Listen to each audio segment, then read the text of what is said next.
এই যে criminal notorious criminal মানুষ মারা খুন করা এলাকার বিভিন্ন অত্যাচার করেছে মানুষ সেই সমস্ত বিরুদ্ধে মানুষ আজ রায় দেওয়ার জন্য তারা একেবারে সাজো সাজো রব ভেবে বোতাম একাধিক জায়গায় বসে গিয়েছে, নড়বড়ে হয়ে গেছে। এটা মানুষের রায়, গণতন্ত্রের রায়। দাদা কি বলবেন?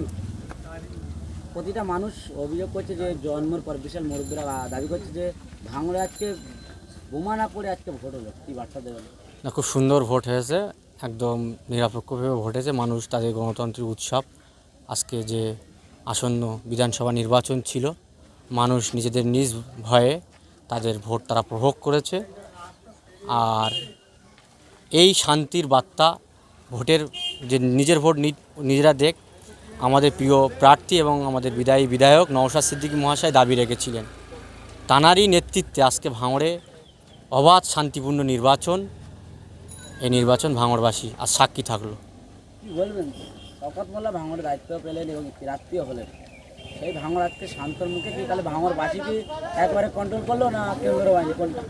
দেখেন, এখানে এর আগে অনেক অভিযোগ ছিল, ভোট লুট করা, হ্যান ত্যান নানান কিছু। ভাঙড়ের মানুষও ঐক্যবদ্ধ ছিল। উনি যে ক্রিমিনাল নোটোরিয়াস ক্রিমিনাল মানুষ মারা খুন করা এলাকার বিভিন্ন অত্যাচার করেছে মানুষ সেই সমস্ত বিরুদ্ধে মানুষ আজ রায় দেওয়ার জন্য তারা একেবারে সাজো সাজো রব ভেবে মানুষ ঐক্যবদ্ধ ভেবে আজকের এই ভোট দিয়েছে। এর পিছনে মানুষই পারে শান্তি ফেরাতে, সেই মানুষ জোট বেঁধেছে এবং প্রশাসনের একটা অংশ বিশাল ভেবে কাজ করেছে। কেন্দ্র বাহিনীকে দেখে ক্যানিং পাশের বিধানসভা কেন্দ্র বাহিনীকে ঘিরে গোব্যাক স্লোগান, কি বার্তা দেবেন? তাহলে কি ভোট লুট করতে পারলো না বলে কি গোব্যাক? আজকে দিকে দিকে যেখানে যা সমস্যা করেছে তৃণমূলটাই করেছে। গত নির্বাচন বলেন বা অন্যান্য ইলেকশন বলেন, ওনারা তো ভোট লুট করতো, এলাকায় বুথ এজেন্ট বসতে দিত না, চাটা পেলে মানুষের বিভিন্নভাবে ভোট আটকাতো। কিন্তু এবছরে কোনো রকম কোনো কাজ করতে পারেনি। তাই তারা যারা ভোট করাতে এসেছিলেন কেন্দ্র বাহিনী, তাদের প্রতি তারা ক্ষিপ্ত। অসুস্থর মধ্যে আজকে কর্মীদের সঙ্গে একসঙ্গে হাসির ছলে কি বার্তা দেবেন? যে ভাঙড় বারংবার আতঙ্ক থাকতো, যে ভাঙড়ে বারংবার বোমা পড়তো মণিমূর্তির মতন, এখনো পর্যন্ত সকাল থেকে বিকাল 4:30 বাজ চললো, এখনো একটা বোমার আওয়াজ পাওয়া গেল না ভাঙড়ে।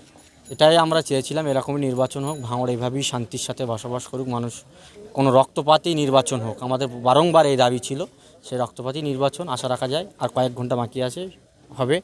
এবং আমাদের কর্মীরা সুস্থভাবে সকাল থেকে তারা তাদের ধৈর্যের পরিচয় দিয়েছে এবং এলাকার মানুষের সার্বিক সহযোগিতা করে আজকের ভোট একটা ব্যাপক ভোট পড়ছে। এবং আইএসএফ দিনের শেষে আশা রাখবো আমরা 50,000-এর অধিক ভোটে আগামী 4 তারিখে আমাদের প্রিয় প্রার্থী নওশাদ সিদ্দিকী সাহেব, তিনি দ্বিতীয়বারের জন্য বিধানসভায় পৌঁছাচ্ছে। একটা সাউন্ড আসছে যে আইএসএফের বোতাম বসে যাচ্ছে, কি বার্তা? এটা একদম সঠিক খবর। অনেক জায়গা থেকে আমাদের বার্তা আসছে যে 5 নম্বর বোতাম একাধিক জায়গায় বসে গিয়েছে, নড়বড়ে হয়ে গেছে। এটা মানুষের রায়, গণতন্ত্রের রায়। এতে করে পরিষ্কার, একটা বুথে যদি 1000 ভোট থাকে, 800-850 ভোট তারা 5 নম্বর বোতাম সুইচ টিপে নওশাদ সিদ্দিকীকে দিয়েছে। সেই কারণে ওই বোতামটা বসে যাচ্ছে। কেন 19টা বোতামের মধ্যে একটা বোতামের মধ্যে এত চাপ পড়লে তো স্বাভাবিক নড়বড়ে হয়ে যাবে। সকলকে বলবো, আপনারা আপনাদের যে ভোট দিয়েছেন, এই ভোটের 5 বছর আমরা আমাদের প্রার্থী এবং আমাদের বিধায়ক এবং আমরা আপনাদের সঙ্গে থাকবো, পাশে থাকবো। যে ভাষা আশা নিয়ে আমাদের পাশে আপনারা নির্বাচনে আপনাদের মূল্যবান ভোট দিয়ে দিকে দিকে আইএসএফকে জয় করার জন্য আপনারা লক্ষ্য নিয়েছেন, এতে আমরা আপনাদের কাছে চিরকৃতজ্ঞ থাকব। বার্তা দেবেন নিজের এলাকার কর্মীদেরকে, যেভাবে তারা আজকে ভোট করালেন? এটা তো 100 বার আমাদের এলাকার কর্মীরা, আপনারা জানেন, এরা যেভাবে নওশাদ সিদ্দিকীর বিভিন্ন মিটিং সিটিং বা অন্যান্য প্রোগ্রাম একে অপরের সকলে মিলে হাজার হাজার কর্মী এলাকায় থেকে তারা বার হয়। এটা খুব গর্বিত যে আমাদের নিমকুড়িয়া, জয়পুর এই সমস্ত এলাকার মানুষ এক চ্যাপ্টার আজ দীর্ঘ কয়েকটা ইলেকশন একাধিক বা ধারাবাহিকভাবে তারা নওশাদ সিদ্দিকীর ফরেই ভোট করে এবং মানুষের সঙ্গে থাকে, মানুষের পাশে থাকে। এবং আমাদের কর্মীদের অবদান এই নির্বাচন বা অন্যান্য নির্বাচন, বিগত দিনের সমস্ত নির্বাচনে এদের ঋণ কোনো দিনই আমরা পার্টির তরফ থেকে পরিশোধ করতে পারবো না।